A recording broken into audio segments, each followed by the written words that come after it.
class rep to remember to note down the attendance or remind me to because I think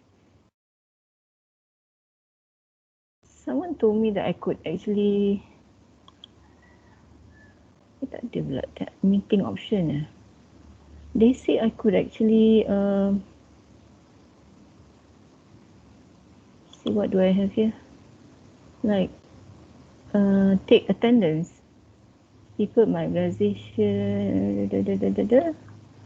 Oh no, doesn't have. Tak. Otherwise, how are you taking down the attendance, Afiq and Nurul? Are you taking attendance? You should be taking attendance, yeah? You know why? Because everyone is expected to attend the lectures. If you don't attend more than, you should at least attend 70%.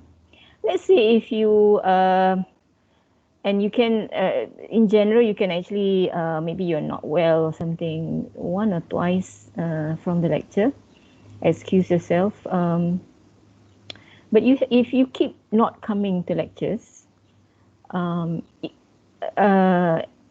that is we detect from the attendance of each class, you can be barred from the exam. Maknanya kalau you banyak sangat you tak datang, saya boleh mencadangkan kepada program untuk tidak membenarkan you duduk ambil peperiksaan akhir.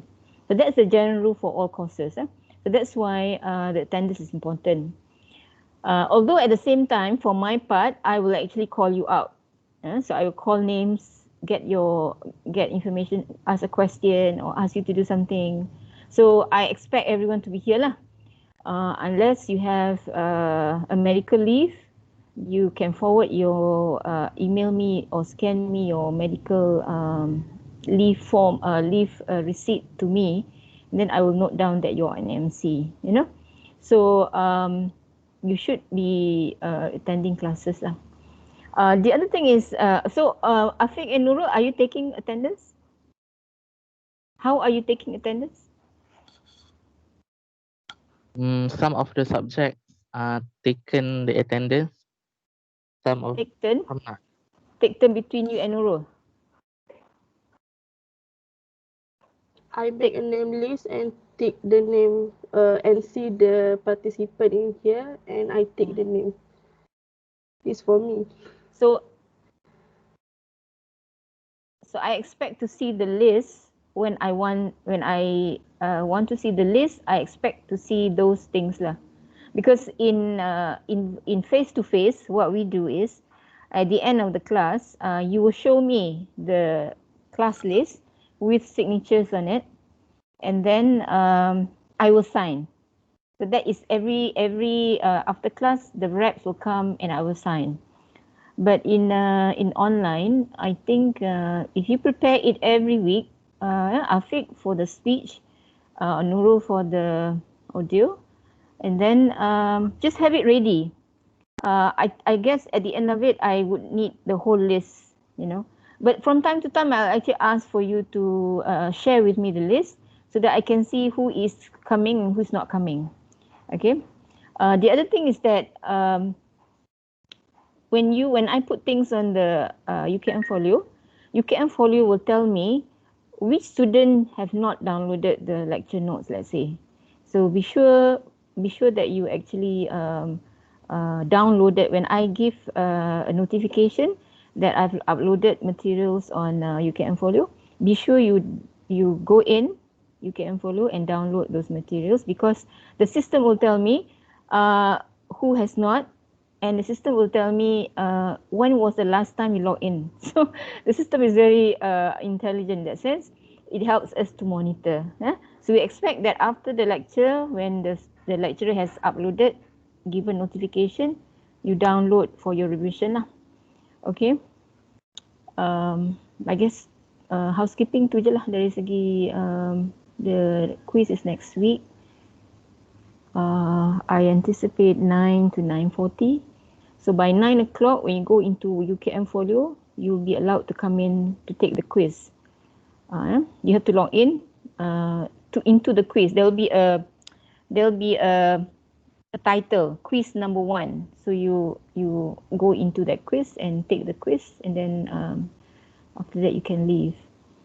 The quiz, I have no problems if you, the quiz.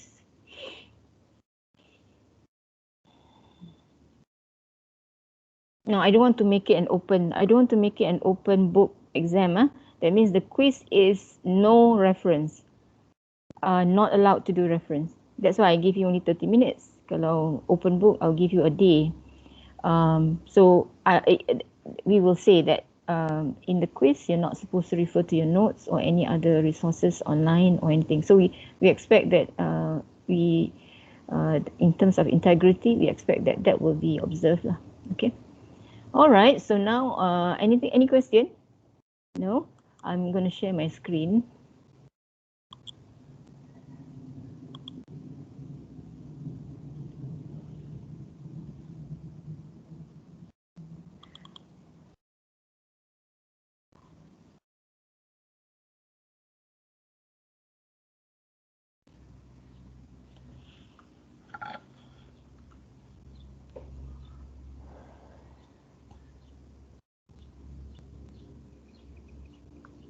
Where's my shared window?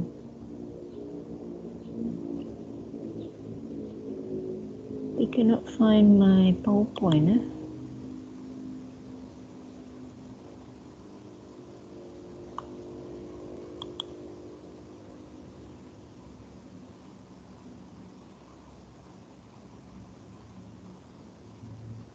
I have it, I open it already. Then I go to my desktop.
Kadang Microsoft Teams pun pening ataupun dia lambat buka. But if I reduce this, can you see? Yes. All Yes. right. So okay, this is the PowerPoint. It just lag a bit, yeah. Okay. All right. Morphology. So morphology is a component that is in the mental grammar, and it deals with types of words and how words are formed out of smaller, meaningful pieces and other words. So, for example, you have the word win, and you can see that we can combine win with other words or other smaller parts to form other meanings. Yeah? For example, win, and then you add it becomes unwin. So when you look at unwin, you know that it consists of two parts. One is the word win, and the other one is un. Yeah, and un in language like English, it's negation. You whine something, you unwind something. So in a sense, it means, in this sense, it means opposite. You wind and you unwind. You can also do rewind. So when you do rewind, the word is rewind, but the word rewind consists of the word win and the prefix re. So it becomes rewind. So there are two parts in the word. Okay, and then there's also winding. Winding has the word, or I call it the root word. The root word is win, and then the ending of ing. You can also have windy. Windy, the word win with y. So these are all meaningful words. All these are different words. So how many words there are in this list? 1, 2, 3, 4, 5. There's 4 different words in this list. But what these words share is that they share the root word. They share the root word. All have win, right? And then it is combined with another prefix or suffix at the end. Let's look at the word woman. The word woman here shows that woman is not as flexible as win. So let's say if we take the same prefix, then you form unwoman, which in English is not a word. So therefore we put an asterisk there. So an asterisk means ungrammatical, not grammatical. It's not a word. Re-woman is also not a word. Womaning, also not a word. Winnable, the same thing, and womany. So words have this characteristic that certain words can be used quite flexibly, but certain words are quite strict or rigid in that sense. So morphology is a subfield of linguistics which studies the internal structure of words. So as you can see, when we were discussing about these words, we are looking into the word, into the internal structure of the words. So it tries to describe which meaningful pieces of language can be combined to form words. And you notice that when I say grammatical, I can tell you what this means. What does un means? What does win means?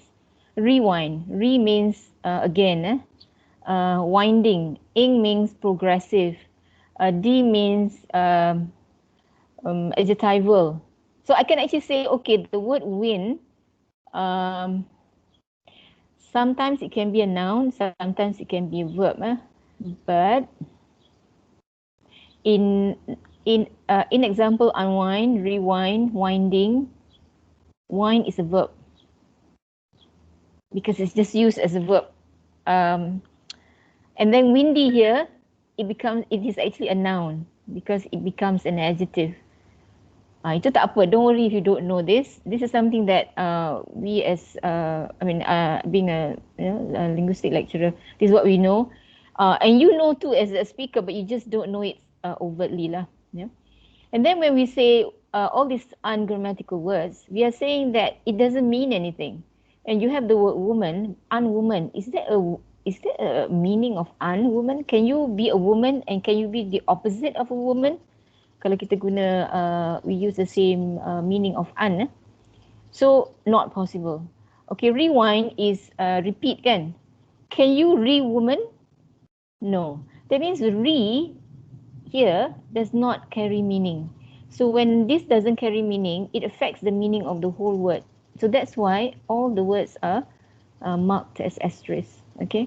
So here it says it describes which meaningful pieces of language can be combined. As we saw in win, unwin, we can see that they can be combined to form words. And what are the consequences of such combination on the meaning or grammatical function of the resulting word? So when we add, for example, we add rewind, it modifies the meaning of win. When we add re to unite, unite is coming together, right? And then re is like repeating. So reunite is coming together again, kan? Jadi so each of this part carries a meaning, alright, and then each of this part produces certain category of words. Like this one, you have plus unite. Unite is a verb, and it becomes reunite, and reunite is still a verb. So that's how we talk about morphology lah. We talk about the small parts in the word. We talk about the meaning. We talk about the category of words. Okay, let's see. We move on. So what are words? Words. So just now we went into the word, right? Like rewind. So we say what is in rewind? So we saw it was a prefix and a root word.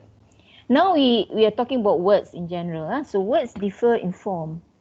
What a word sounds like when spoken. So or in phonological form. So what we hear, people utter some noise and we can associate meaning to that noise is called a word lah. Words differ in meaning, as we know.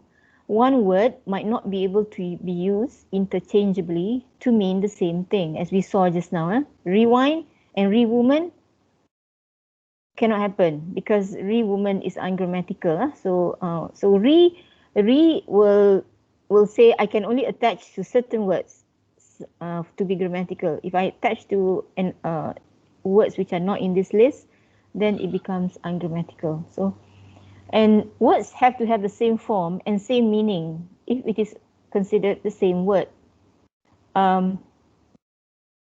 Okay, so this means that if we say reunite, we ought to mean meeting again. Every time and everyone who uses reunite will have the same meaning. Okay? Okay, same or different words. We need to use the phonological form and meaning to answer this question. So cat versus dog. Of course, cat versus dog, they are different words because they are different sounds. K, at, d, og, dog, different sounds. So they are different words. So some words can be because they sound differently. And then you have cat versus catalog. Different, is it same word? Cat here is a noun, normally refers to an animal, versus catalog. So we are saying, is cat in cat the same as cat in catalog? So we go back to the meaning. So this cat, the first word cat is a noun which refers to an animal. However, catalog does not conjure any visualization of animal, right? So it's just a catalog. A catalog is a piece of document that when you do online shopping, maybe they have a catalog online. So you just flip through the products that they sell. So that's a catalog. Or sometimes like big stores like IKEA, they give. Oh, sorry.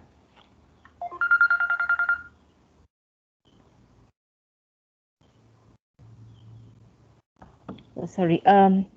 So catalog doesn't conjure that meaning. So they are different meanings. So they are two words. Okay, two words. I can imagine like certain words like cat versus catzania. Oh my.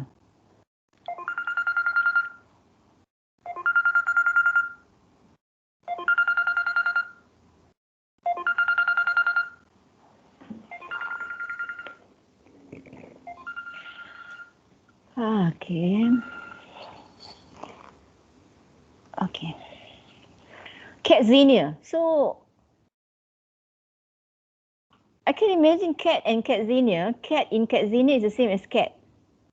I can imagine that cat as an animal, and then you have the word like catzania. I can imagine that catzania is a place where there are many cats. So cat and cat in catzania is the same word. You know? So in that case, they are the same word. All right, but if cat versus catalog, no, different words. Kid, kid as a child, my kid, my kid brother or my kid as my son or something, versus kidney. This is another thing where kid in kidney is not the same as kid.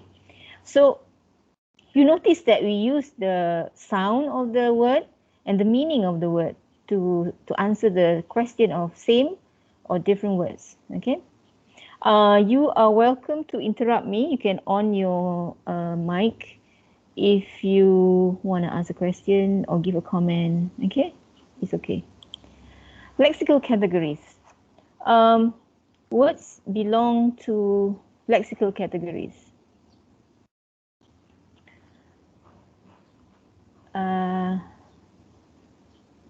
I think it should be okay. I don't have to give you control, isn't it?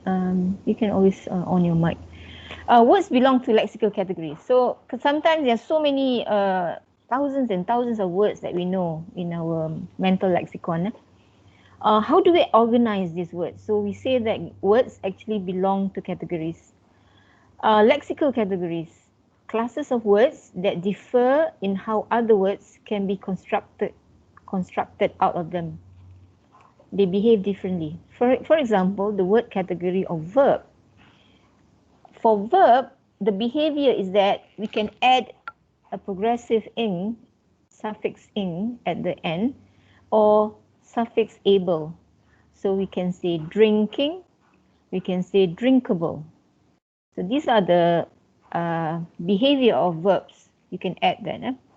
Or if the word category is an adjective, it is possible to add ness or add est to produce other words like sadness, tallest. And actually, if you try to do that with other word category, let's say nurse with houseness, not possible, not grammatical. If the word category is a noun, it is possible to add an s, like you want to form plurals, like des, plural, many des. Or you can form, you can add a like, woman-like. Example lah, many other examples, but these are some of the examples. And the categories of nouns, verbs, adjectives, they are called open lexical categories because we can always create new words, and these new words, if accepted by the community of language speakers, can be added to the language via this category of words. Then we have some categories which are called closed class categories. These are words which it's rare to find new words to add on to it. So for example, like pronouns. I think as far as I live as a speaker, I've never have any additional of new categories of pronouns. Unless it's dialectal lah. In your dialects, there might be different types of pronouns. Determiners like the, this, it's quite constant. Preposition, on, off, under, for, also constant. Conjunction, and, but. So these are closed class categories.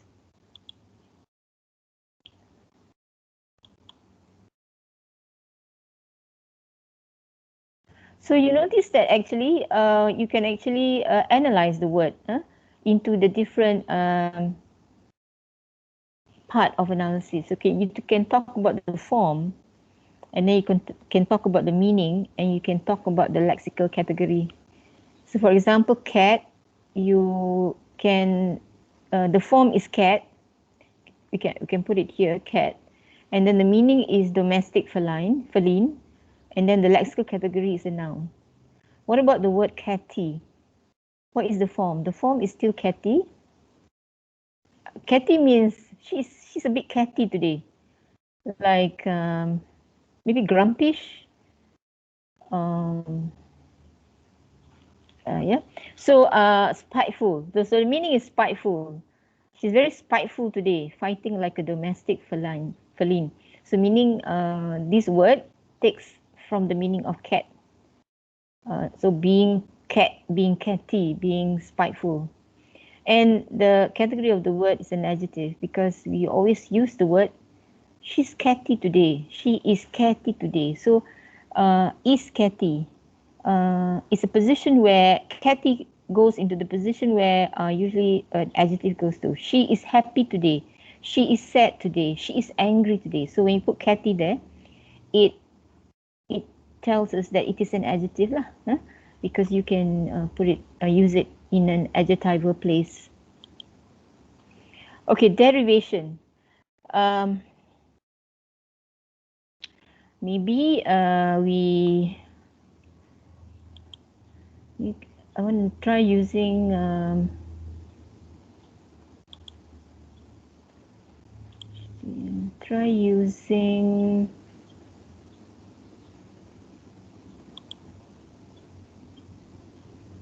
how do I share? So is it stop sharing? I want to try using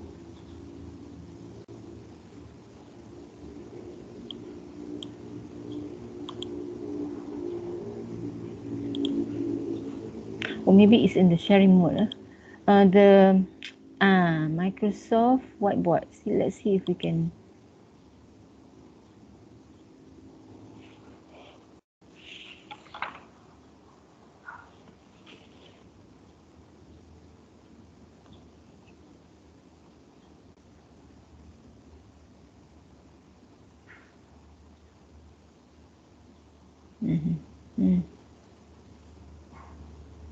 I have to use it every time.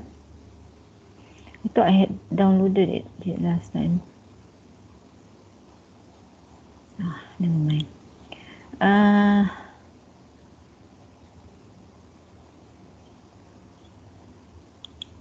Okay, I'm just gonna stop sharing. I'll go back to my PowerPoint. Okay, let's go. Let's do some exercise. Excuse me, madam. Yeah. Just call me doctor. Don't call me madam. Sounds like a Okay. madam. So what should I call you? Doctor. Just call me doctor. Alright. Okay. So for the lexical categories, so there's only 3 open lexical categories: nouns, verbs, and adjective. Only 3. Yes. Sometimes people put adverbs there, so 4. Yes. But the inventory of those words, of those categories, are huge. Yeah lah, if you open the dictionary, you can find, like, you can have a very thick dictionary. That's just physical dictionary, but in your mind, it depends on how proficient you are in the language. Let's say you're very proficient, you're a native speaker, your knowledge of the words that you have in your language is so enormous. So it's 3 or 4 categories, but the membership in those categories are huge, depending on your proficiency. So I want to test. Sebenarnya I don't want to go to derivation first. I want to go to the basic. I want to go here actually. Let me go here first, which is morphemes. What is this? Okay, morphemes. Okay, so you remember that we went into the word and we look at the internal structure of the word. Each part of the word, like rewind just now again, re and wind, that's a morpheme. So a morpheme is typically defined as the smallest linguistic unit with a meaning. Important thing is the meaning. It has to have meaning. For example, cat, and a grammatical function. Maybe maybe an element has a grammatical function, so it has to have either a meaning and or a grammatical function. So, for example, the word ed carries the past tense. So a morpheme has a certain phonological form. Thus, there are no smaller forms that carry their own meaning or grammatical function than a morpheme. I'll explain that later, but a word can contain two parts. It can have a root word and an affix. So for example, the word cats, it contains the root word, which is cat, and the affix, which is the ending s, and carries the meaning of plural. So a root by definition contains only one morpheme, one word. A stem, I needed to differentiate. A stem may contain more than one morpheme. So for example, when you have cattiness, when you have the word cattiness, the root is cat. When you have the word cattiness,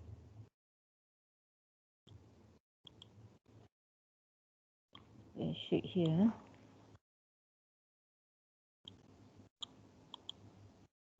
So when you have the word cattiness,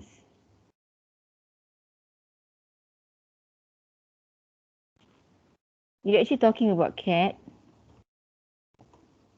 plus T plus ness. So there are three morphemes in this word. I'll just say I have cat as a root word.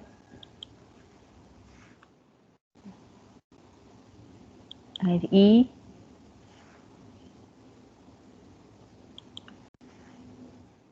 And I have nurse. So this shows that there's three morphemes. And even if I want to, I can say this is number 1, this is number 2, 2, and this is number 3. And I can actually put this, boleh tak kalau I nak superscript dia. Superscript. Tak ada pula superscript over here. Doctor, are you using the whiteboard? No, I'm using the PowerPoint. Can you see? Oh, we can't see. You can't see?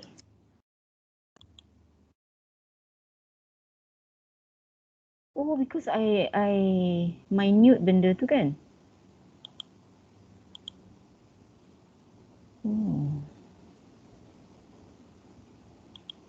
Sejak bila you tak, when was it that you didn't see it? When you, just now only, when you do, yeah, this one, yeah. Can you see this? Yeah, I can. Okay. I guess minuting this is effects, I don't know. So you can actually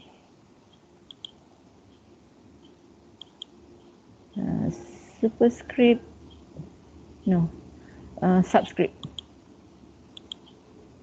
That's, so I can actually see, I mean for your understanding lah, that's what I'm trying to do. Font, subscript.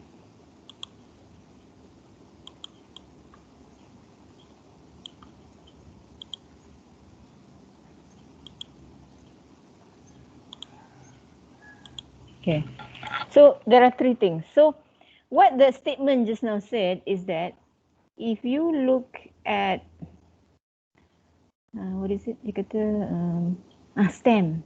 So he was the sentences was saying about root. So root is actually the pure form of the word. I would say pure form of the word. That means, for example, cat. That means if I were to try to break down, actually morphology to me is like, I just imagine that I'm a surgeon, and then I just cut the words. I cut the words into smaller parts. I cut the words. I dissect the word. That's the word. I dissect the word. So when I say pure form means I cannot dissect any further. That means I cannot break down any further. I cannot say this word can be divided into ke and at. Tak boleh. Because just the consonant k and the at doesn't give me that meaning of cat. Huh? So this is the pure form. You cannot be divided further. If you divide further, it becomes ungrammatical. So this is the pure form, the root word. And then they were saying about stem. Yes. So stem. What is the stem? So the stem is actually fondness for this word. Before you add the third suffix, you have the word cat. You have this. Before you have this one. This is called the stem. So if I copy this, I put this here. I say this is the stem. Stem. That means the stem is the part of the word that is there before I put in the third one. Right. So meaning the stem is different from the root now. The root, as we say, is the cat. And then you add E, it becomes catty. Then it has something extra aside from cat, so it's called a stem. So a stem is actually the root plus another affix. Imbuhan lain lah. So it's not pure already. It's usually something has happened to the root. Okay, so another affix has been added to the root. So for the word, before I add nurse, there's already a catty. So catty is no longer the root, it's actually a stem. So to distinguish the root is the pure form of the word. The stem is containing the root plus something else. So that's the stem. So when we look at morphology, we actually divide them like this. I always tell my students, I use the analogy of an onion. When you're cooking and you use an onion, what you do is you're peeling off the layers of an onion. So when you do morphology, what you're doing is peeling off the layers of the word. Okay, so this is the okay. Understand? So a stem may contain more than one morpheme, as we saw just now. It has the root and another affix. Each affix is also a single morpheme. As we remember just now, each morpheme must have either a meaning, if it's a content word like noun, verb, adjective, it must have meaning, or it carries a grammatical function. So each affix is also a single morpheme, and each affix also has a meaning. And we say that affixes that follow a stem are called suffixes, and affixes that precede a stem are called prefixes. Okay. What if we try and see whether we understand?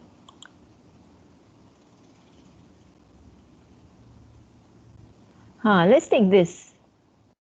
Just take these words. Take this word, for example, and determine what is inside the word. Can we do that? Like take 5 minutes?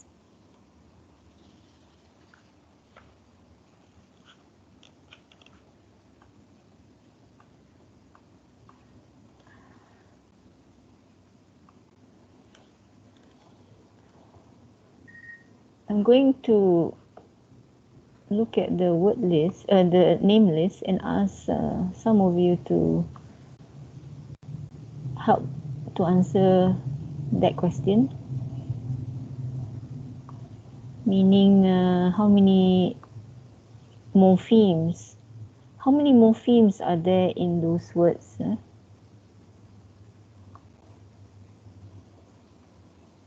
Name list.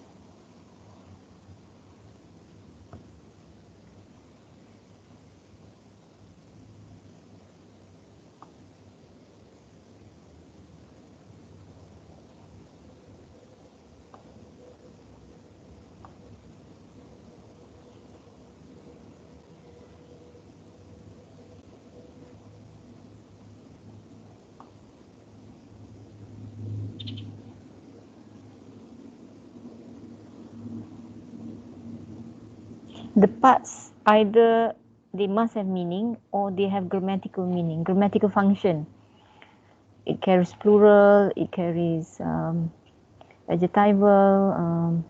You don't have to, I don't expect you specifically, but at least tell me that what you think it is. Yeah? Just want to know whether you know what parts are there in the words.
Well, first I'm just going to get some volunteers to answer.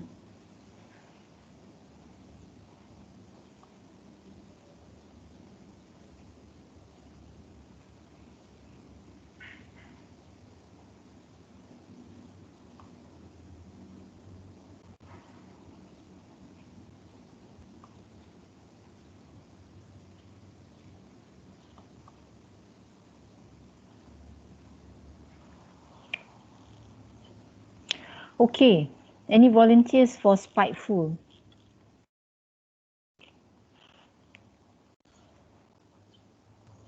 You can unmute your mic and answer. You have to tell or what is the grammatical function or meaning. Yes, doctor, can I try? Yes, who can you please state your name? My name is Angel Tan. Angel. So Spiteful. the root is spite, which Okay. is either a noun or a verb, and the affix is full. Right. Okay.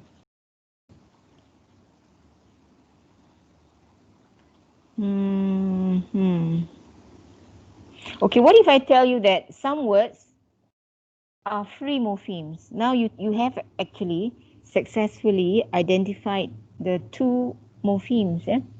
Then I should have said before that morphemes are categorized into two categories. One is a free morpheme. A free morpheme is usually related to content words like verb, noun, and adjective because it can stand on its own. But then the opposite of free is bound morpheme. So you have free morpheme which can stand on its own, and you have bound morpheme which cannot stand on its own, and therefore it needs another word to attach to it. So it needs another word to attach to it. So for example, spite is a free morpheme lah, kan? Full is a bound morpheme because spite can stand on its own. Um, can it stand on its own? Spiteful. He is spite. He is a spite. Okay, not good. Bound. Bound means cannot. So full is bound. Bound morpheme. Full cannot say. You cannot just have full. Cannot stand on its own. So now when we giving the morphemes, we can actually say what is free and what is bound.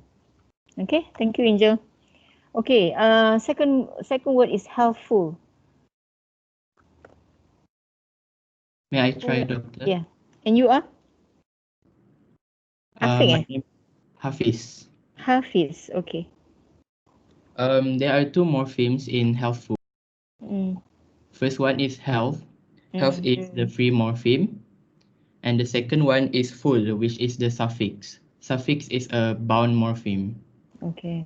Since actually now I noticed that I've actually grouped them into groups of words, you know. Can you do truthful? Hafiz? What about truthful? Truthful. Mm. How There many are morphemes? two morphemes. Two morphemes. Truth is the free morphemes, Mm. and full is the suffix, which is a bound morpheme. Okay, so now I want to add, if we were to consider this as a group of words, spiteful, healthful, truthful, do you think in your mind whether, of course, spite, health, and truth are different words, right? Mm. Do you agree with me? They're different words? Yes. Yeah, they're different words. But what about full? Are they different or same? In all the words, spiteful, healthful, truthful, are they the same word? Yes. Same word. Yes, it's the same word with the same meaning. Yep. Yeah, and all of them are adjectival. Spiteful, yeah, adjectival. Spiteful, helpful, truthful. So full there is a grammatical, carries a grammatical function. It's a bound morpheme, carries a grammatical function, which is adjectival. So it takes a noun. If you notice, it takes like spite, health, truth is a noun. It takes a noun and it gives, and you add the full, it becomes an adjectival. Adjective lah, adjective, huh? Okay? That's what we're going to do. Okay, thank you, Hafiz. Another volunteer, maybe to do all. It's actually a group of words that function. Any volunteers? Doctor, I'd like to try. You are? I'm Ang Sophia. Ang Sophia. So unsure, untrue, and unhappy are two. They each consist of two morphemes, and un is the prefix, which is a bound affix, and sure, true, and happy are the root words are, what do you call it? Free affix. They're free morphemes. Yeah, free morpheme, sorry. And the word un means not. So when you put the word un in front of a word, it means the opposite of the root words. Like sure itself means pasti, but if I say unsure, it means tak pasti. So it's the opposite of the opposite meaning of the root word. So un means opposite lah. Yeah. So do you think, of course, are they the same morpheme or not? Yeah, they are the same morpheme. Which is the same morpheme? Un. Un is the same morpheme because it behaves the same way. It is at the front. These are called prefix. They happen in front of the word. It's called prefix. And the pattern is the same. As you say, it means opposite. So unsure is opposite of sure. Untrue is opposite of true. Unhappy opposite of happy. So apparently un is the same morpheme. Yes. Un is the same morpheme. And what's different is the root word. The root word are different morphemes. Okay, thank you, Sophia. Welcome, Doctor. Another volunteer for this Malay word? Malay, this group of words. Ada nak? Saya Siapa? Afiq. Muhammad Afiq. Afiq. Muhammad Afiq. So perkataan ni Dicium Di, berapa? dicium terdapat 2, Uh-huh. di mana yang pertama D, perkataan D, yang kedua cium. Iaitu ada 2 morfem. Di mana cium tu free morfem, dia boleh berdiri dengan sendiri. Sebab dia ada maksud kan. Kalau D tu dia memerlukan sesuatu untuk cantuman dia baru dia akan jadi morfem, so dia bound morfem. Apa makna D di situ? Ada makna tak? Atau apa fungsi apa fungsi D di situ? You Dia rasa lah. sebagai prefix. Dia prefix, tapi dia ada makna. Makna dia apa? Dia macam akan. Bayangkan kita kata dia dicium. Kita buat dalam ayat dia dicium. So D di situ menanda apa? Sedang. D di situ bermakna pasif. Ayat pasif. Dia Okay. dicium. Yang kena cium tu dia. Kan? Jadi katakan ibu cium adik. So adik dicium. So sebenarnya kalau kita dalam ayat bahasa Melayu, kalau benda yang kena perbuatan tu dah ke depan, dalam contoh ayat adik dicium, then itu ayat pasif. So D selalunya menandakan pasif lah. Pasif. So cium jenis kategori kerja kata apa? Kata kerja. Cium kata kerja, lepas tu D ni adalah awalan, prefix. Yang menandakan pasif. It's a yeah. Okay, what about dikirim? Dikirim sama macam atas tu. Kirim tu free morfem. D tu adalah penggunaan dia untuk pasif kan. So dia adalah prefix and bound morfem. Yeah, okay. Okay. What about diam? Diam dia adalah satu je, iaitu free morfem. Sebab dia ada dia berdiri dengan sendiri, dia maksud dia. Dan dia merupakan kata kerja. Dan dia tak ada prefix ataupun suffix ataupun infix ataupun circumfix. Betul ke?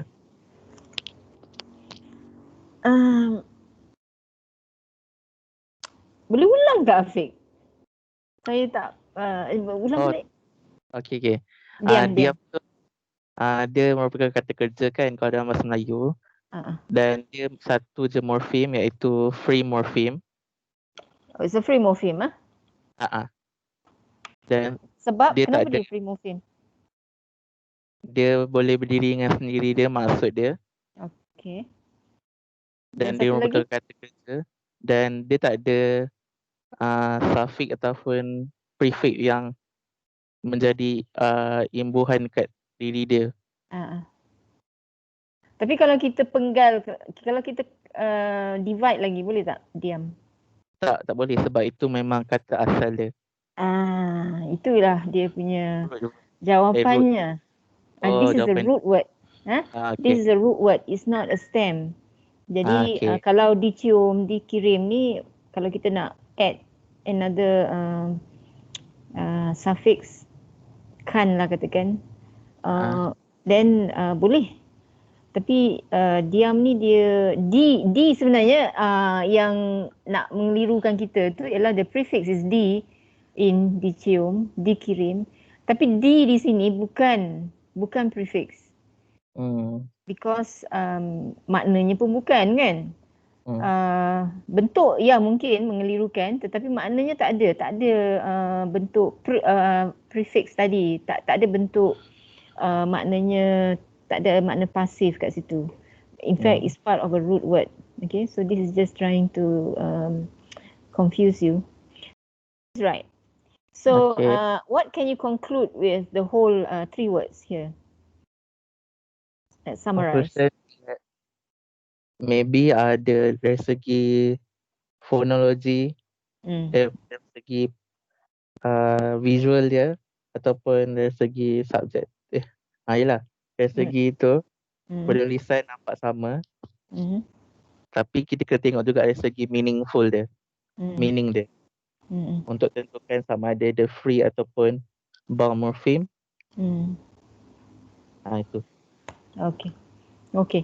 So basically kat sini kita kata bahawa D ialah awalan prefix. D is a prefix which carries the meaning of passive for the two words. But D in here is not.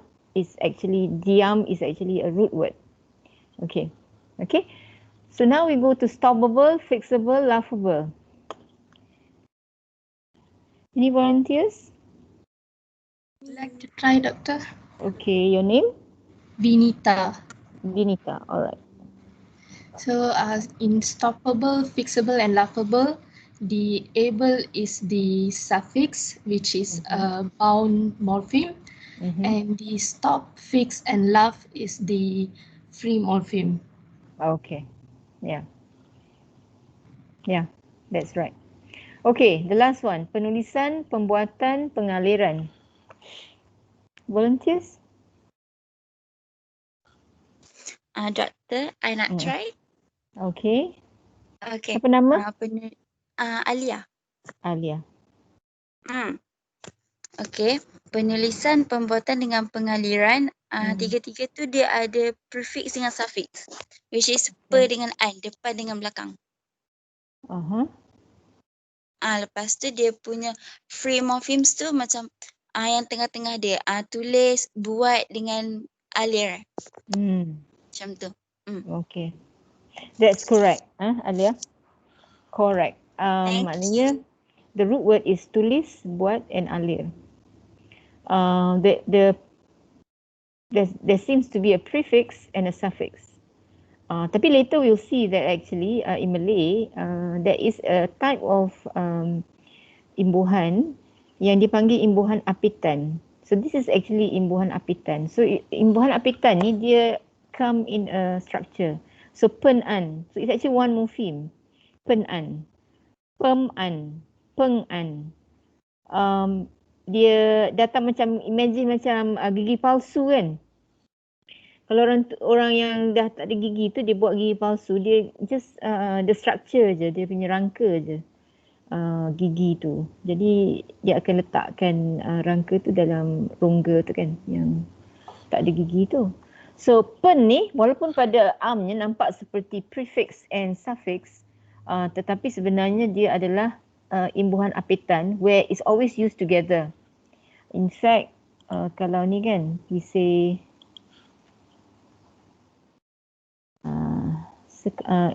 it's called circumfix atau apitan. Example. So it's like pen macam ni, betul dot ni ni tu macam ni. So this is pen-an. Ini panggil apitan. Dia together lah. Okay. Alright, thank you. So I think you understand, you I think if you have questions, Doctor, yeah. I want to ask the stoppable, fixable and laughable tu, able tu dia free morphemes ke bound morphemes? Sebab able bukan ke dia macam ada, dia boleh stand sendiri, able tu, able. So I just want to ask, is able is free or bound? That's a very good question. Because we could use able as a free word, free morpheme. So you can say, I am able to go. I'm able to go, or I'm able to dance. So able there is used as a free morpheme. So in this instance, we have stoppable. Stoppable is like, so my answer is that I am able to dance. So I am is a linking verb. And when you have a linking verb like am or is or was, the category that comes after that is called an adjective. So this word able is special in the sense that it is a mixture of both, where it can be used as an adjective on its own, or it can be used as a suffix. So this is the good question, because this is the first time that someone actually point out to me that able is it has two behavior lah. One behavior is it can stand on its own, and the other one is it can be used as a suffix. Okay. So if you ask, if it's in the exam, you just tell me that. You tell me, you explain to me, and I will consider your explanation. So in my class, there's no one answer. It depends on how well you explain. If it's wrong, let's say, but you explain it in a very logical way, I can accept it. Then I'll give you marks for it. Yeah. Okay. Good question. Any other question? Doctor, but I searched online, it says that the able is actually a bound morpheme. Bound. As an affix. I don't know if the online source is true or not. Tapi kalau I'm able to dance, it is an independent word lah. What you want to do is, if you're interested, you open up a dictionary, a big dictionary, like Oxford or Cambridge dictionary. Or just Google kot. Sekarang semua Google. Google the word able in Oxford dictionary. Something like that. I don't know. But these are very credible dictionaries. That means if they say is that lah, because they have a long history of tradition. All these certified, like well-known dictionaries. Okay, so you can further, if you do that, maybe you can update us regarding the status of able. Sophia kan tadi? Sophia. Okay. So now we can talk about derivation. What is derivation? So the derivation is the process of creating words out of other words.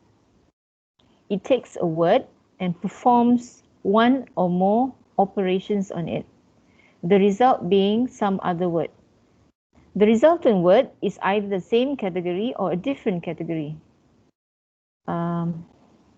So when the resultant new word is not of a different lexical category, the meaning of the root word is usually changed. I think this sentence, I need to change this before I put it on. You can follow. There's an error.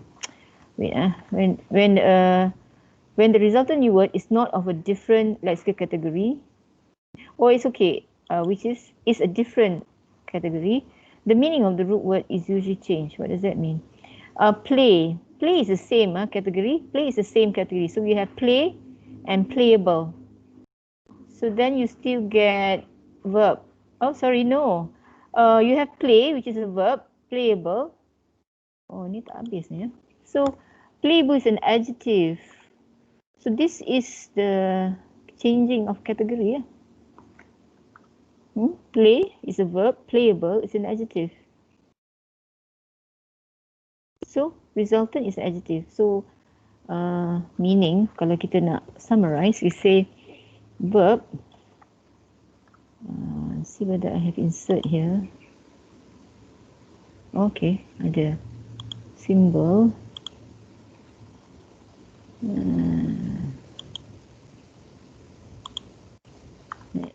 Verb becomes n. Adjective. Verb becomes adjective. Replay is a verb. It's still a verb, so it doesn't change category. So this one change categories.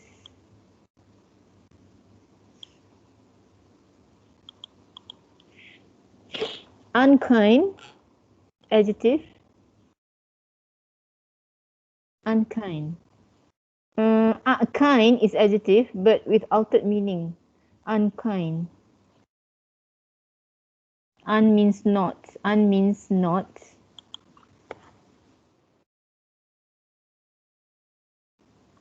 not adjective. So it's still adjective lah. Kind, adjective. Unkind is still adjective. So it's still be, so this one is,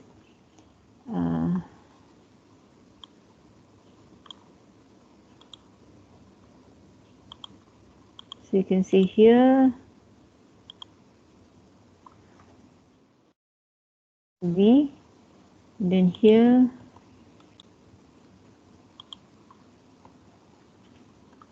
adjective to adjective. Here, cat is a noun. Catty. So cat is a noun. And then T is adjective. And then it becomes adjective. So it becomes, first is a noun. Then it becomes adjective. Huh? So this sometimes when we derive a word, we try to create a word from other words. It changes category. So from a verb to an adjective, from a noun to an adjective. However, there are also some derivation which still retains the category. So like verb, change into verb, adjective, change into adjective. So it retains the category. Yeah? So that is what it means lah, basically. Alright, let's see what's this. Oh, so then we talk about inflection in English. In English, there is what we call inflection, which is the creation of different grammatical forms of words, which is the linguistic entity that inflection creates. The linguistic entity that inflection creates entirely new words. So when you use a category of suffixes which are inflection, it creates entirely new words. It uses the same sorts of pieces such as stems and affixes or processes. So cat and cats, which is the same. Cat is the noun and then cats is plural. Oh, this one doesn't change. Inflection categories such as S typically do not change the lexical category of the word. Both cats and cat and cats are nouns. The forms that result from inflection are often required by the grammar. Something. Tak boleh.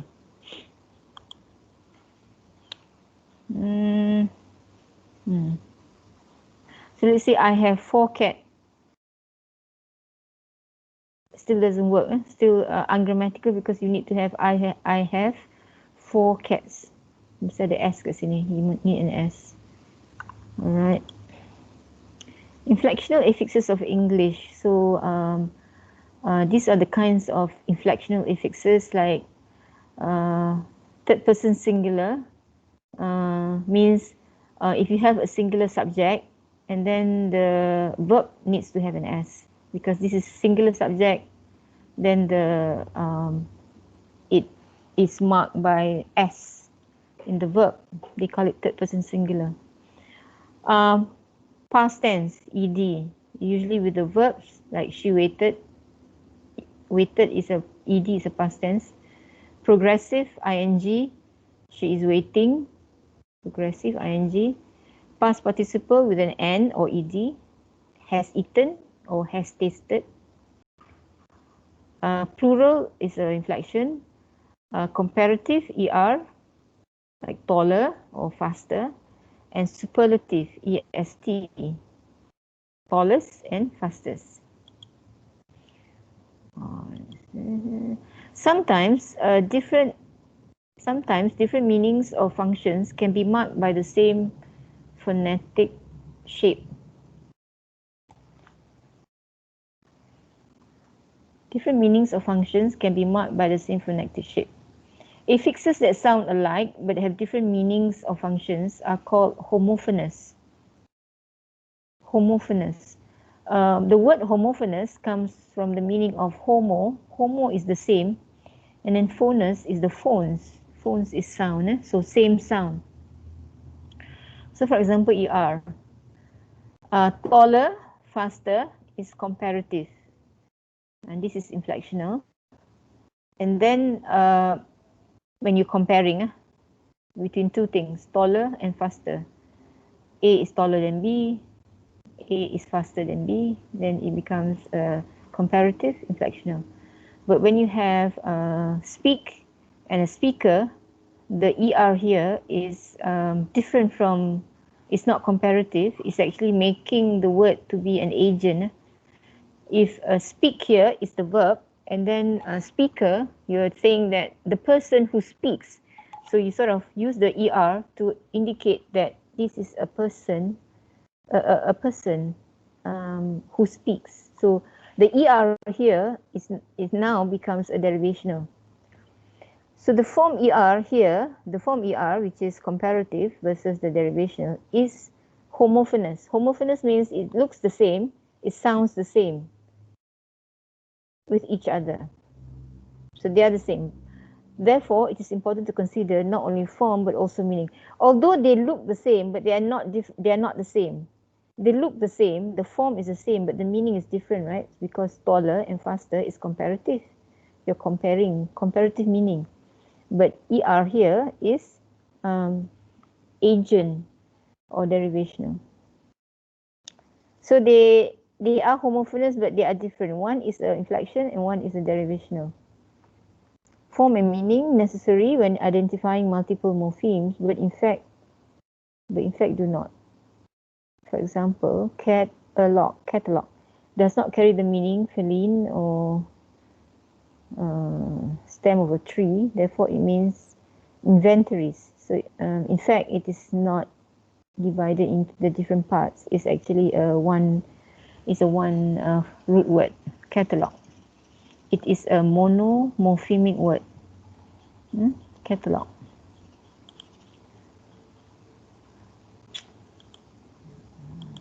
I wanted to. I was talking about inflectional just now. Sorry, let's stop this. There should be a derivational.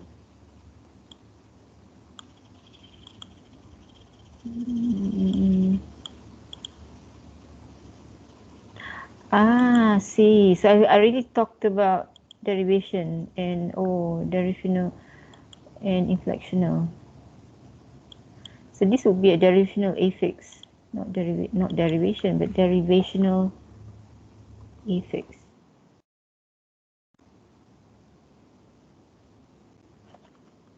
And this would be inflectional affix.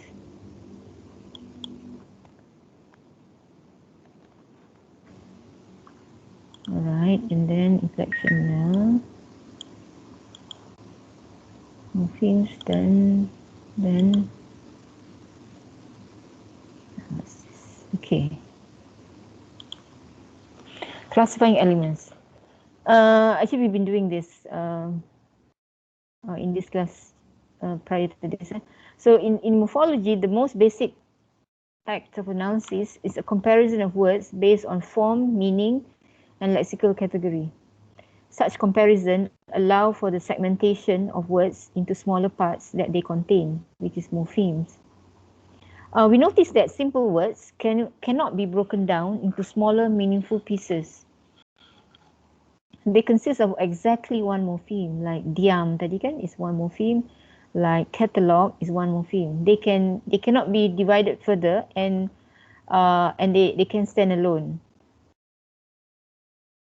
Affixes also consist of one morpheme, but they cannot stand alone. So those that can stand alone is free morphemes, and those that cannot stand alone and need to be attached to the stem of some words are called bound morphemes. However, sometimes there are grey areas that macam tadi able tadi kan, dia macam there is a word which has both. So maybe it's not quite true that, so we can say generally words are divided into free morphemes. A word is either a free morpheme, generally a word is either free morpheme or bound morpheme. But in some special group of words, they can have both. Let's say. So in Malay, there is perkataan nyala, to light up kan, nyala, Nyala. Nyala ni, it looks like a free a free morpheme. The form of it looks like a free morpheme because it has a meaning.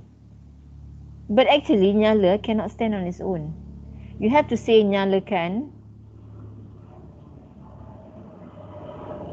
dinyala. You only can use nyala as nyalakan with the suffix kan, or dinyala with the prefix di. So actually, nyala is also another word. It's a word in Malay that can have two. It can be it looks like a free morpheme, but it function as a bound morpheme because it cannot stand on its own. So tadi tu nyala, it is a free morpheme because it has its own meaning. Yeah? And then nyalakan and dinyala, it shows that although it looks like a free morpheme, but it has to be attached to some bound to be used in like nyalakan and dinyala. So certain words would have, I don't know, if I minimize this, I'll lose you, but something like infer, confer, refer, but it means like that lah. I think this is another elaboration of that. So content and function morphemes. Content morphemes are said to have more concrete meaning than function morphemes. Function morphemes contains primarily grammatical relevant information. Yalah macam passive tadi, or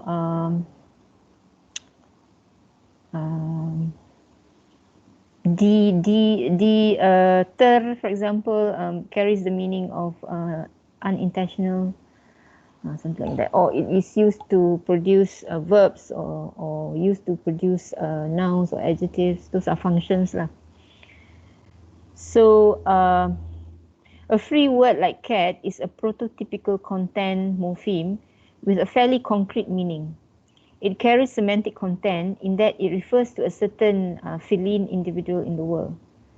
The affix ing is a prototypical function morpheme. It marks aspect on a verb, but does not have semantic content.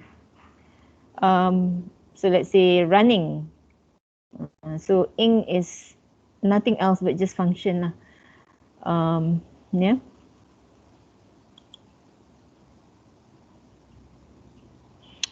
So then you can actually have content morphemes and function morphemes, and we can also divide it into free morphemes and bound morphemes. So we can say content words are all the open class words, and function words are all the function words. So you can have determiners, the, preposition, on, beside, pronouns, conjunction. These are fixed closed class words. And then you have the content morphemes, which are also bound morphemes, so bound roots and derivational affixes. And then you have the function morphemes and the bound morphemes, inflectional affix.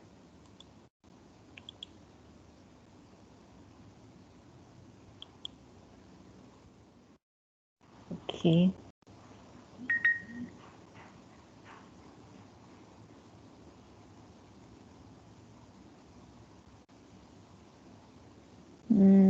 Let's see. Okay, go on. Morphological processes. Word formation process are rule governed. Remember in the introductory lectures and also the videos, they like to talk about rule governed rules. These are very important in talking about grammar. Everything is rule governed. Nothing is ad hoc. That's what it means. So word formation process are rule governed and produces new words from existing words and the grammatical forms of the words. So affixation is a type of process, morphological process. Affixation is adding an affix to a stem, and the affix consists of the prefix, which happens at the word initial, at the beginning of the word, or suffix. Non-word initial. Non-word means it happens either at the end of the word or in the middle of the word. There is a suffix which happens in the middle of the word. That's called an infix. So anything which is in the middle at front is prefix. Anything else which is non-initial is called suffix. So for example, infix. You have the word gentar. Gementar, the underline suffix is infix. It's in the middle. It comes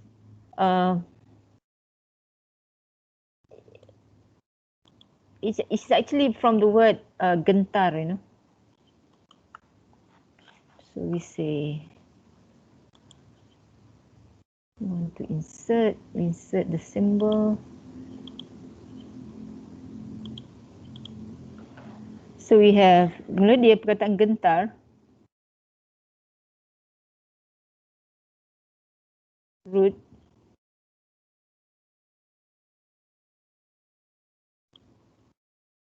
and then it gets to be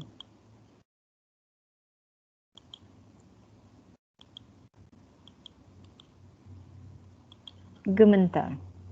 Usually you have the first consonant and then you put the EM, so basically it's EM, and then the second which is a vowel, gentar, here you have the first consonant G, and then you have the vowel E. It goes between the G and the E, so then it becomes then it becomes gementar. It's a very rare. It's not a very common. It's quite fossilized. Fossilized means no much changes to. We only have 3 infixes in Malay, and if I don't point it out to you, basically you tak perasan. You don't notice that it's actually a infix.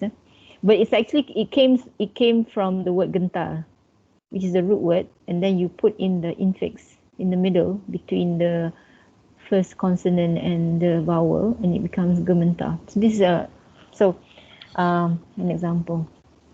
So compounding. Compounding is another. So we're going to talk about prefix, suffix, infix, and the end of the word.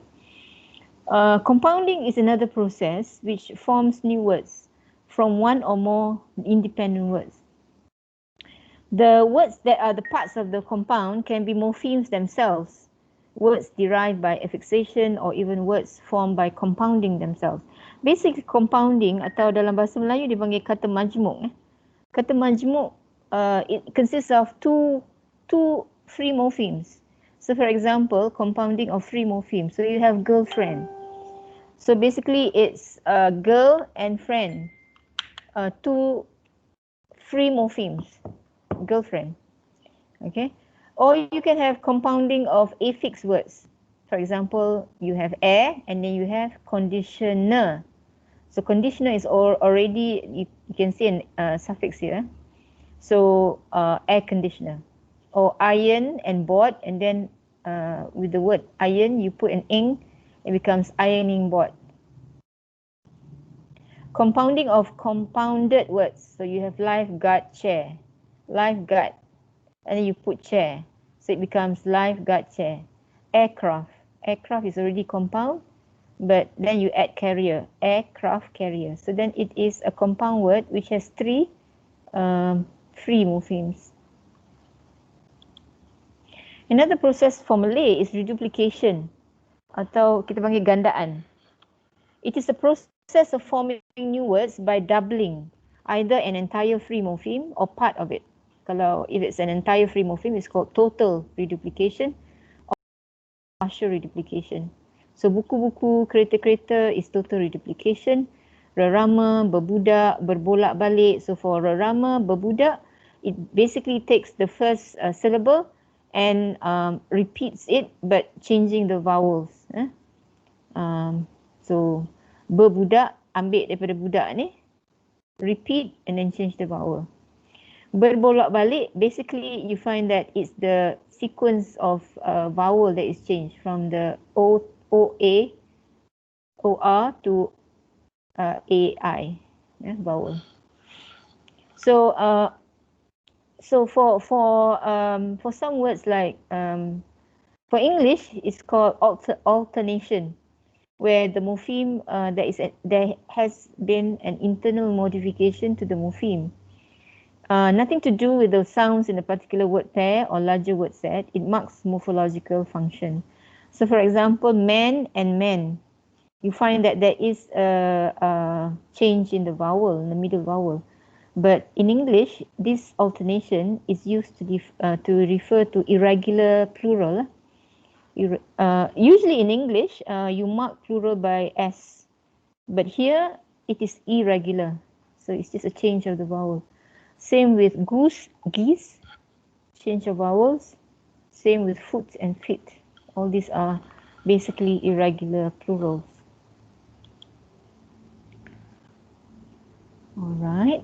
This is talking about when we are looking at the morphological process that is used by languages, and then linguists actually look at the whole language and see, and actually they can subgroup the languages based on the morphological type process that the language uses.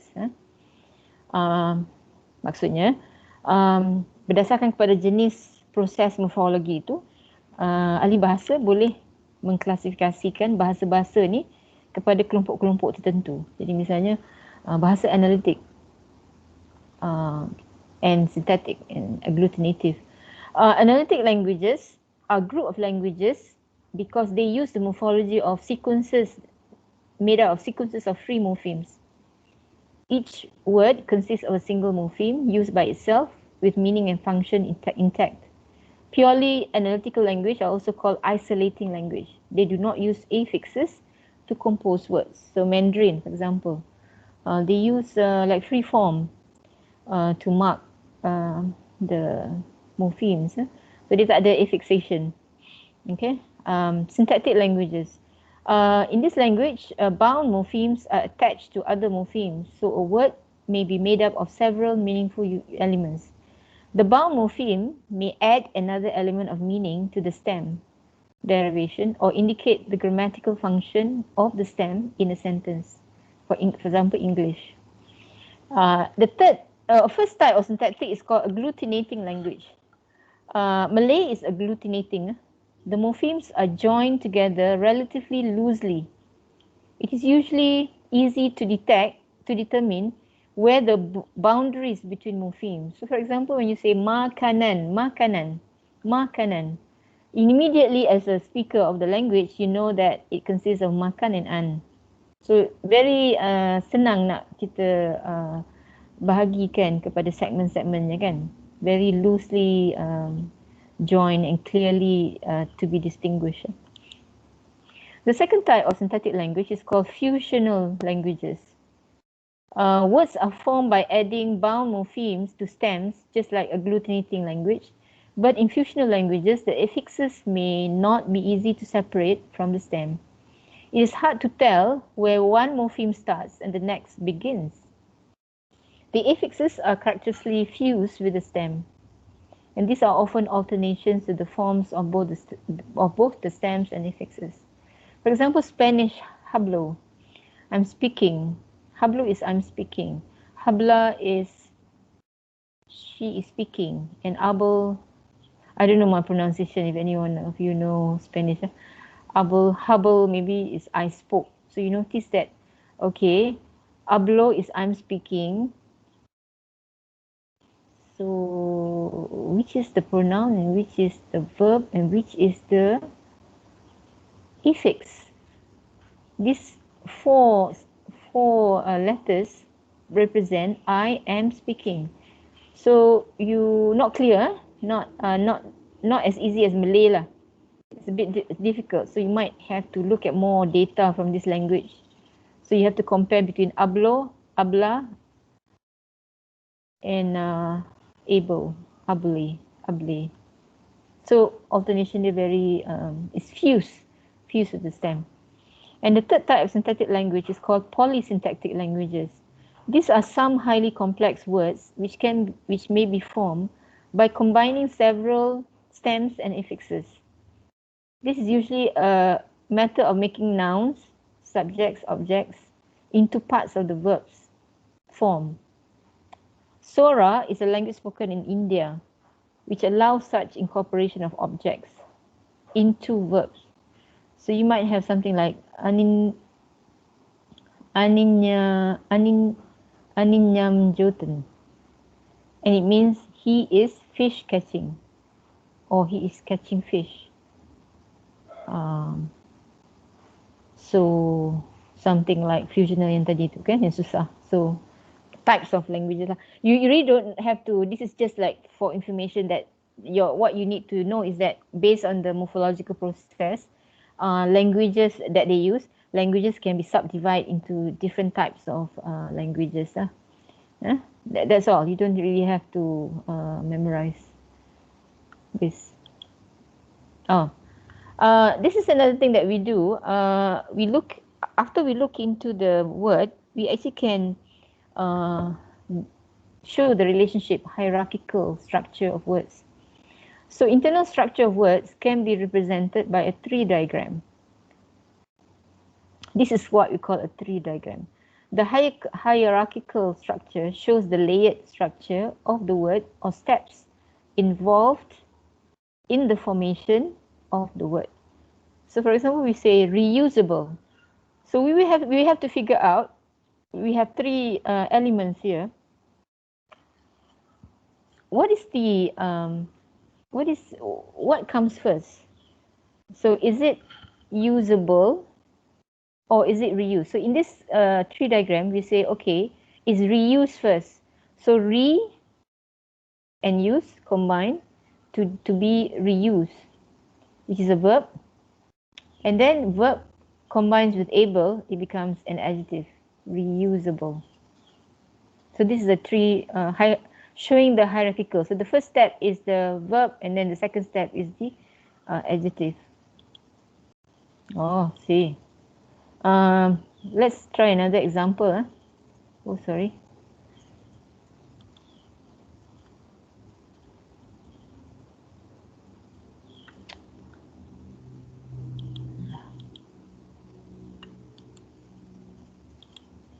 Let's try another example of tree drawing. Let's see the word disappearance.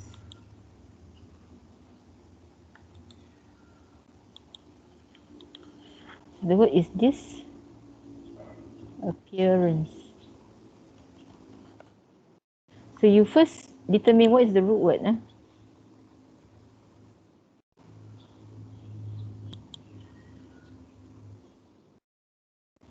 So why? How do we do this? How do we know? Because actually this has a behavior of happening in front of words. That's why we know that it is a morpheme. Appear is a free word, free morpheme. Ends is also a suffix. So how do I know which go first? It depends. It actually whether the combination is a word or not. So to me, this one can go either way. You can have a disappear, and then an earns, and then you can have can you disappear is a word and then ends, and then can you have appearance and disappearance? Does it have the same meaning? Disappear is the act of vanishing into thin air, and then the event is disappearance. The other possibility is appear, as in a verb, and then appearance is the noun, so appearance, and then you negate the noun, appear, and this. The second option doesn't sound like a very viable.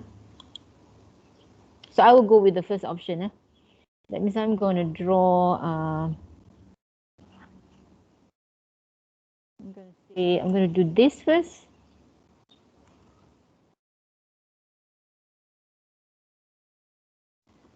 appear. So I'm going to take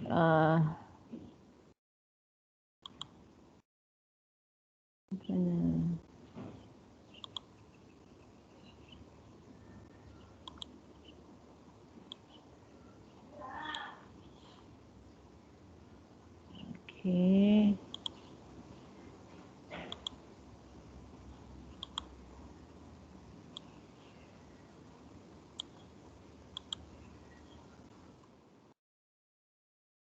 Then I get appearance. Disappear. So this one I can mark the verb. Appear we know is a verb. Then I take the ends. So let's see.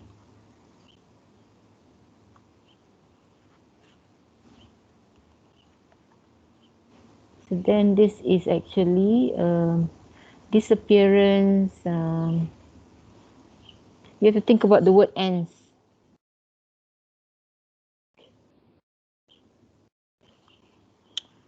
So I would actually draw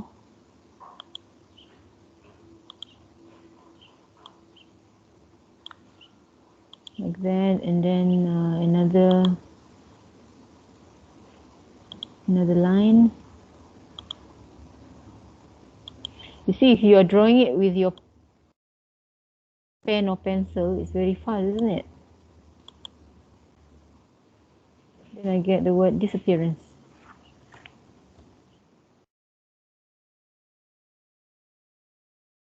Which is a noun. Sorry.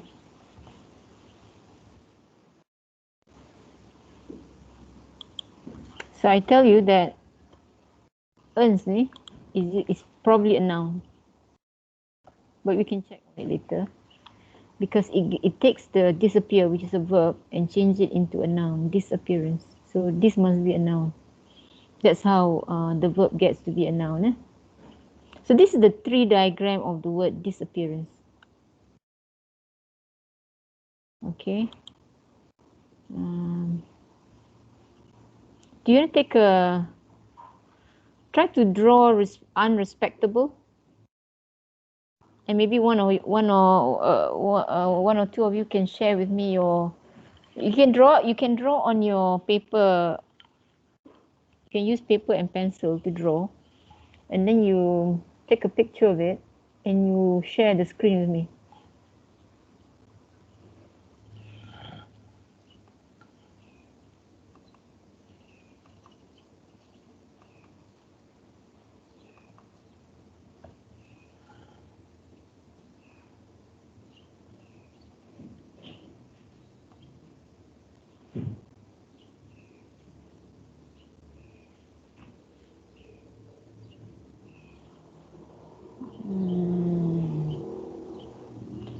Let me look at the unrespectable. Oh.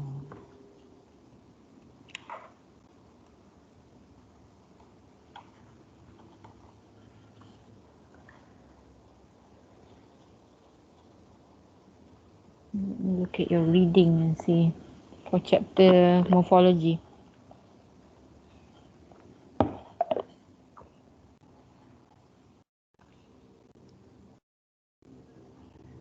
Oh, someone has shared, is it?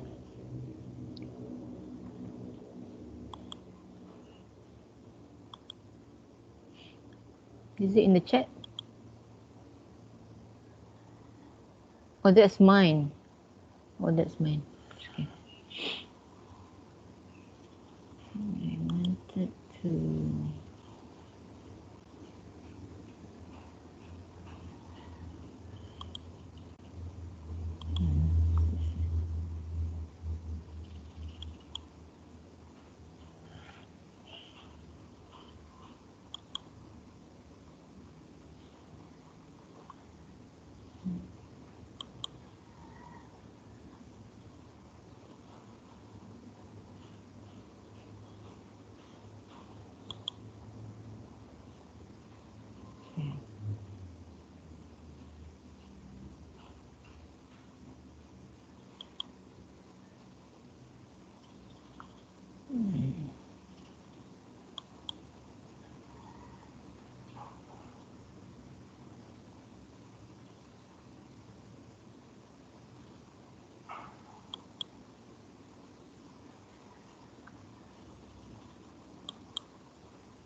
So it's actually chapter 5 on morphology. Let's see what they have inside there.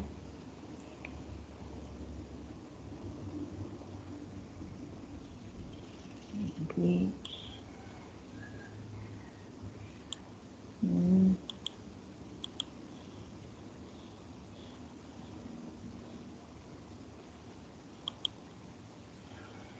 Morphemes and meaning, word classes, free bound morpheme, derivational, fixation, inflectional, summary. Okay. Basically what we have talked about. Let's see. We go further down. You can see the drawing of word trees. It's there in the text.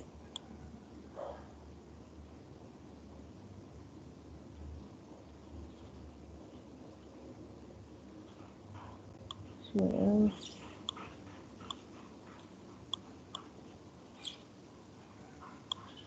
Okay.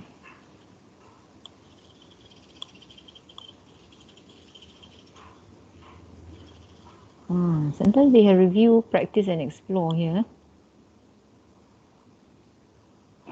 So okay, break it up. Okay.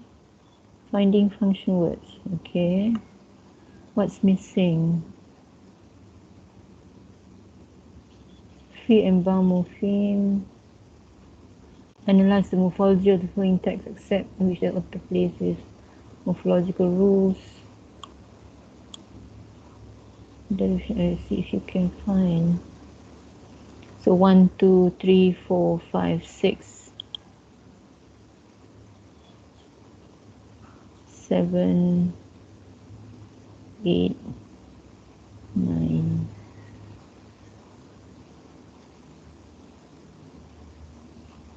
9.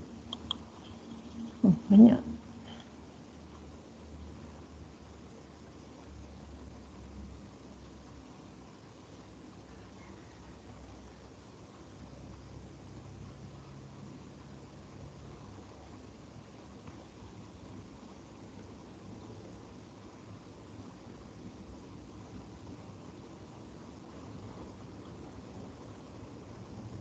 Ten, 11.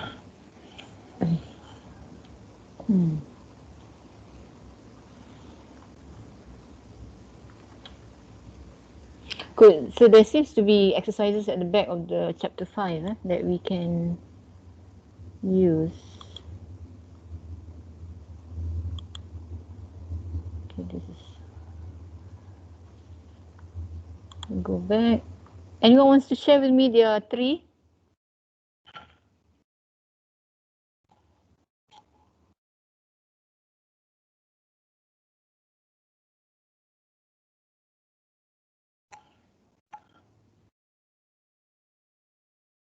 Tan Yi Hui. Speech. Tan Yi Hui. Yes, doctor. Would you like to share your? You can put it in the chat or share the screen. Okay.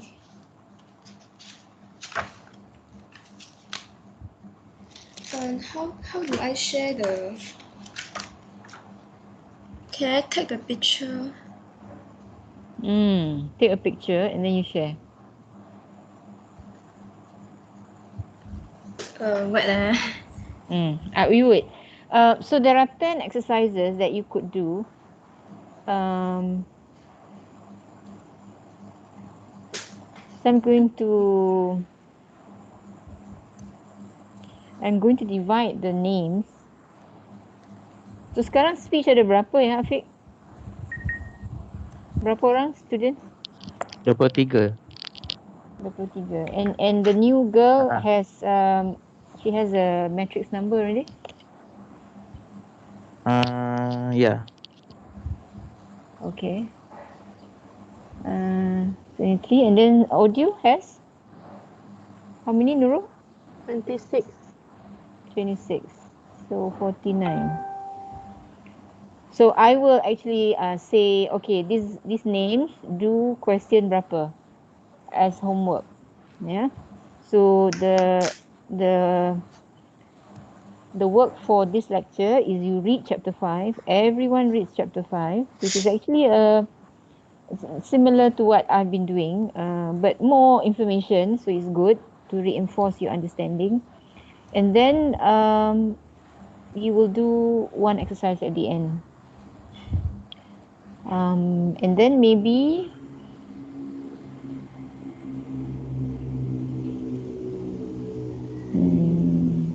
if you can submit to me. So katakan kalau you have an exercise, I don't know how you going to do it, but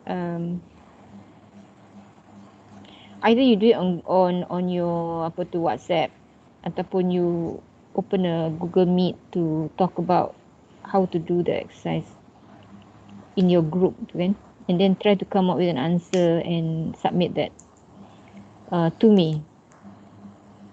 So this will be due not next week because you have the quiz, the other week. That week of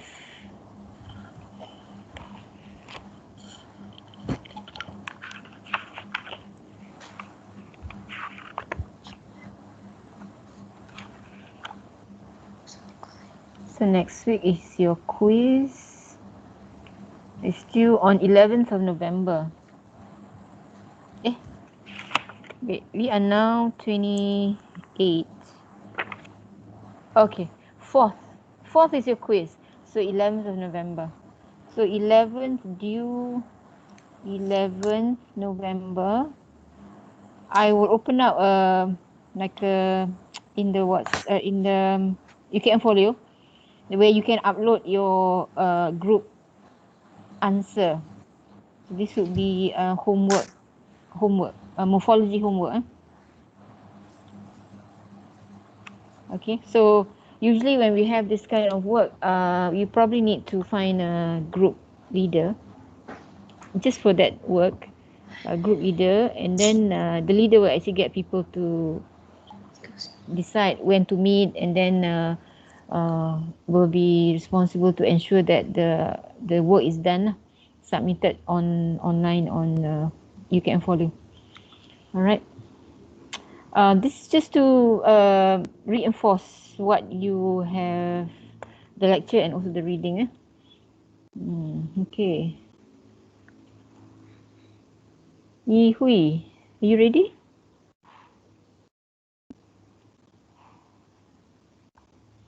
Any question on that? I will decide the question. I saw, I think about 11 questions that we can do. So 49 divided by 11, some sort like that. So then I will, and then you after you have your discussion, you upload.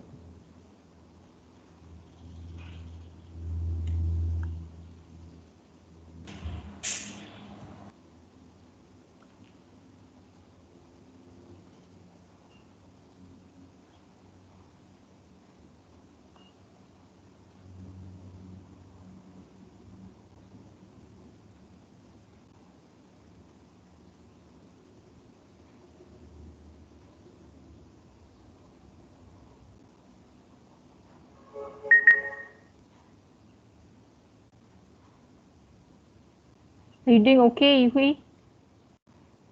Or are you having problems? Sorry, doctor, I cannot send the picture to the meeting chat. You're using your computer, is it? Yeah. Laptop. Yeah. You have the photo on your laptop. Yes. Then you can actually share. So katakan kalau macam on your upper on the top of the screen, if you open share content. Share content. Okay, I try.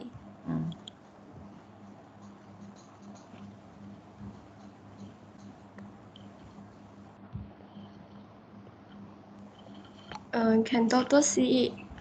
Yes. Yeah.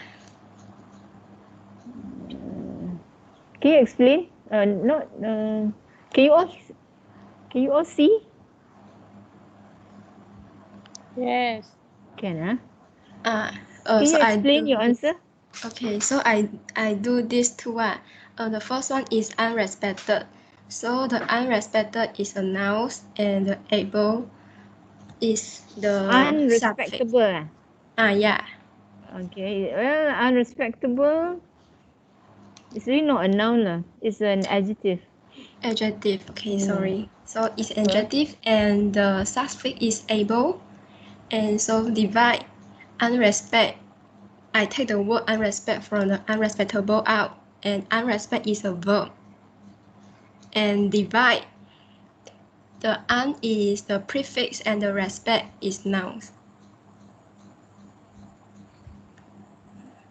What's the second one? Keterbukaan, the Malay word. Oh, you're just doing it. Okay, tak apa. Bila kita buat, when we do the tree diagram, when we combine two morphemes, it must be grammatical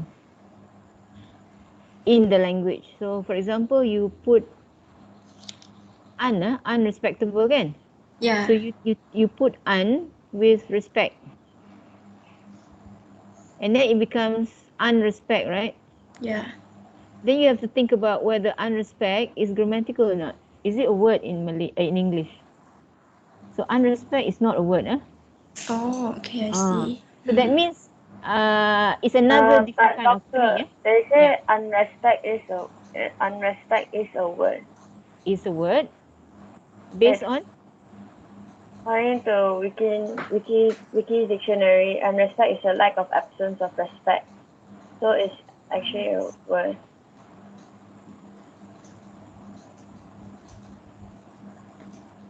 Okay, if that's a word, unrespect. I never see it. I never never come across people use unrespect actually, either in spoken or in written. Never mind. But wiki is like a popular, a kind of a popular information dissemination kind of thing, you know. So what if we say you just Google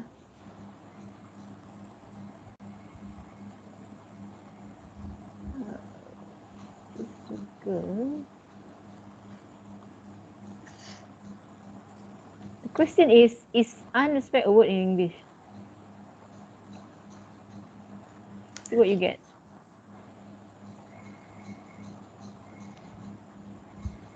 Nampak pula ni komputer. Okay. So I say, is unrespect a word in English?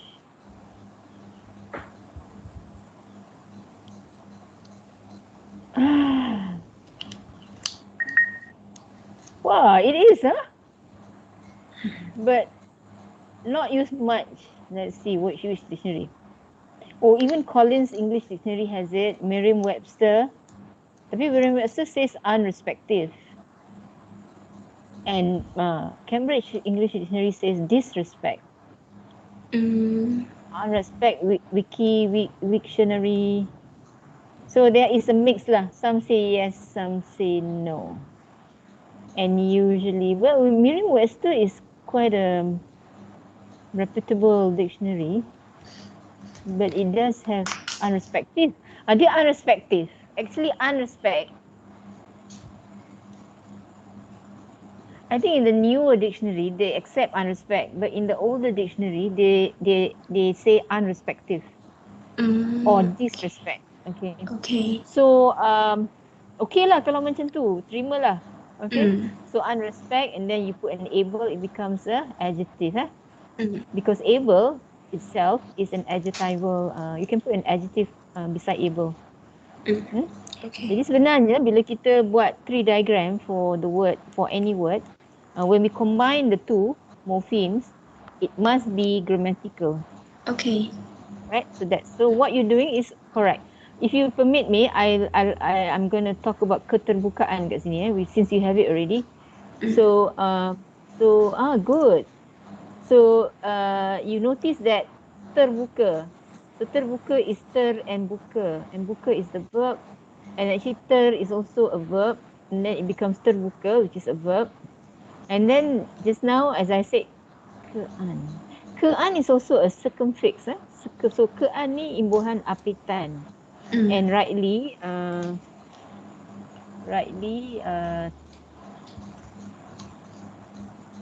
you have put it as together, kean. Just good, kean. Okay. This is correct. So then you get keterbukaan. And keterbukaan sebenarnya it can be a noun, but it's also an adjective. Adjective also, okay. So you can, in cases where there are two, it might be two, you can put a slash. You can put noun slash adjective. It depends on how the word is used in a sentence lah. Okay. So this is good. This is tree diagram. Kawan-kawan semua, your classmates should look at this, and then I think it's further explained in the textbook. Okay. So I think we end today. Basically, listen back to the recorded lecture, and then read the chapter, and then later I will tell you which exercise that you will do as a group. Okay, so with that I thank you for your time, your attention, and have a good day. Okay. Assalamualaikum warahmatullahi wabarakatuh. Thanks, Doctor. Excuse me, Bye. Doctor. Thanks. Doctor. Thank Yeah. you, Doctor. Thanks. Okay. Yeah. Thank you, Doctor. Tadi masa mula-mula tadi doktor cakap ada bagi notes dekat UKM Folio kan. Tapi student audio dia tak dapat notes tu. Oh my god. Sebab you punya kod lama.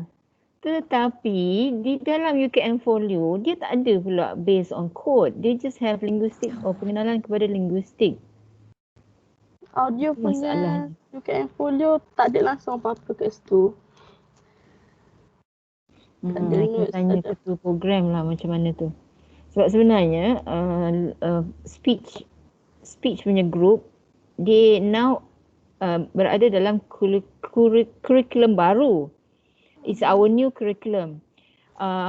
Whereas the audio, they are still using the old curriculum. So they still use the old code. Tetapi bila saya masuk, saya pun tak tahu kod mana. Tapi ya speech dapat kan? Speech dapat tak?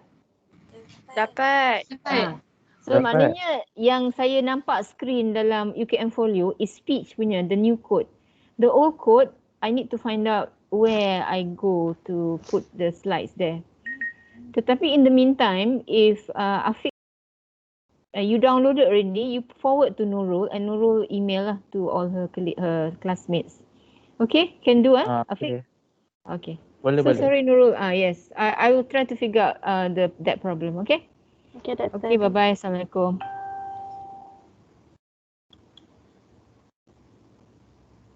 Thank you, Doctor. Thanks, bye. Thank you, Doctor.